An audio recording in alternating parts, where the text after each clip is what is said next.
शिव पुराण रुद्र संहिता प्रथम खंड 5वां अध्याय। नारद जी का शिव तीर्थों में भ्रमण तथा ब्रह्मा जी से प्रश्न। सूत जी बोले, महर्षियों, भगवान श्री हरि के अंतर्धान हो जाने पर मुनिश्रेष्ठ नारद शिवलिंगों का भक्ति पूर्वक पूजन करने के लिए निकल गए। इस प्रकार भक्ति मुक्ति देने वाले अनेकों शिवलिंगों के उन्होंने दर्शन किए। जब उन रुद्रगणों ने नारद जी को वहां देखा तो वे दोनों गण अपने शाप की मुक्ति के लिए उनके चरणों में गिर पड़े और उनसे प्रार्थना करने लगे कि वे उनका उद्धार करें। नारद मुनि, हम आपके अपराधी हैं। राजकुमारी श्रीमती के स्वयंवर में आपका मन माया से मोहित था। उस समय भगवान शिव की प्रेरणा से आपने हमें शाप दिया था।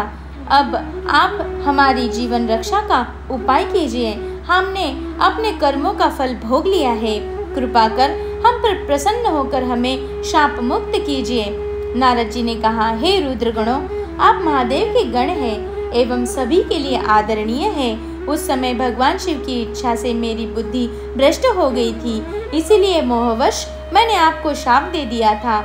आप लोग मेरे इस अपराध को क्षमा कर दें, परंतु मेरा वचन झूठा नहीं हो सकता, इसलिए मैं आपको शाप से मुक्ति का उपाय बताता हूँ।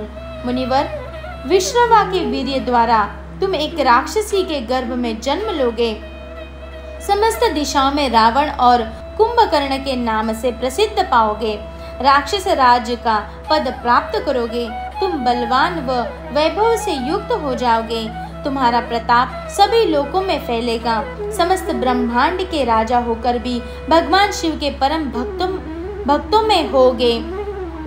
भगवान शिव के ही दूसरे स्वरूप श्री विष्णु के अवतार के हाथों से मृत्यु पाकर तुम्हारा उद्धार होगा तथा फिर अपने पद पर प्रतिष्ठित हो जाओगे। सूत जी कहने लगे।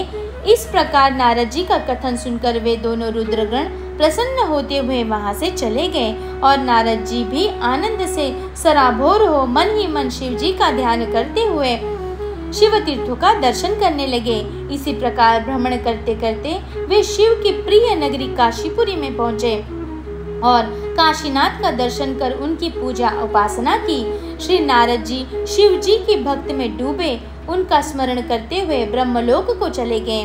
वहां पहुंचकर उन्होंने ब्रह्मा जी को आदर पूर्वक नमस्कार किया और उनकी स्तुति करने लगे। उस समय उनका हृदय शुद्ध हो चुका था।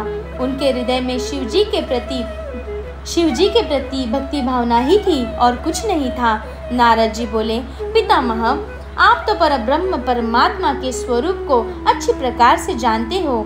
आपकी कृपा से मैंने भगवान विष्णु के महात्म्य का ज्ञान प्राप्त किया है एवं भक्ति मार्ग, ज्ञान मार्ग, तपो मार्ग, दान मार्ग तथा तीर्थ मार्ग के बारे में जाना है, परंतु मैं शिव तत्व के ज्ञान को अभी तक नहीं जान पाया हूँ।